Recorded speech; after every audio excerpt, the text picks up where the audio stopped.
For thousands of years, the story of Dwarka existed in the realm of the divine. It was described as a massive, glowing golden empire built on the western coast of India and ruled by Lord Krishna. The dense script of ancient Sanskrit texts like the Mahabharata provides specific details of this civilization.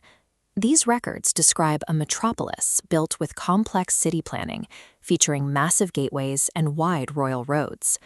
But the epic also records a sudden, violent climax. It states that massive storm clouds gathered, the earth shook, and the ocean rose up to swallow the civilization in a single night. For generations, historians interpreted this catastrophic ending as a fable. They saw the drowned city as a symbolic story, teaching a moral lesson about human power. Recently, that perspective has begun to shift. Researchers are investigating whether these ancient epics function as stylized records of real historical data.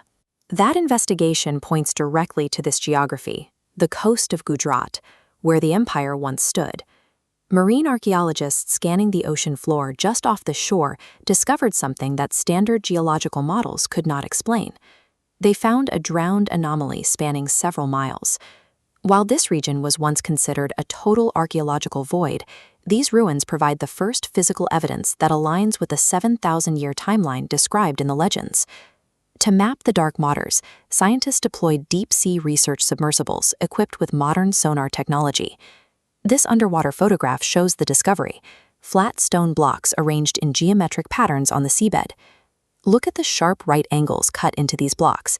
Natural formations do not break into symmetrical grids. These are markers of intentional urban planning. Teams recovered wood, pottery, and human remains from the site.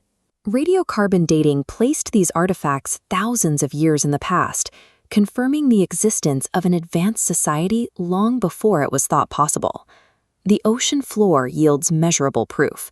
A complex coastal settlement existed in the exact coordinates identified by the ancient texts.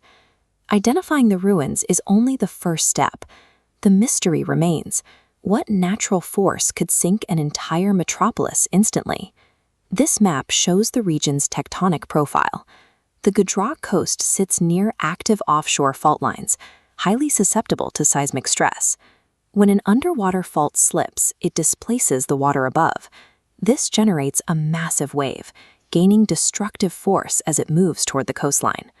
This geological simulation matches the specific descriptions in the Mahabharata: black clouds, a trembling earth, and a wall of seawater rushing in to cover the land.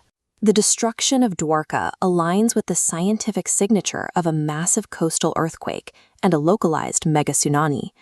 This site changes our understanding of ancient records.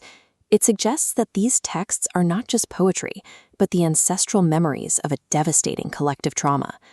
That memory remains visible today. The Dwarkadhish temple towers over the modern settlement, serving as a continuous cultural monument to the ancient loss. If a physical site exists for Dwarka, we must reconsider other global myths.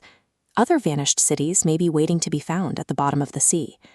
Myths are often our most durable historical archives. They preserve the data of ancient catastrophes through the lens of divine will and shared memory. A prosperous civilization was reclaimed by geological forces, leaving only broken stone in the dark. But while the physical walls collapsed into the ocean, the spiritual weight of the city endured for 7 millennia. Proving the scientific reality of the tsunami does not diminish the legend, it validates the terrifying event. Most ancient cities are washed away and forgotten,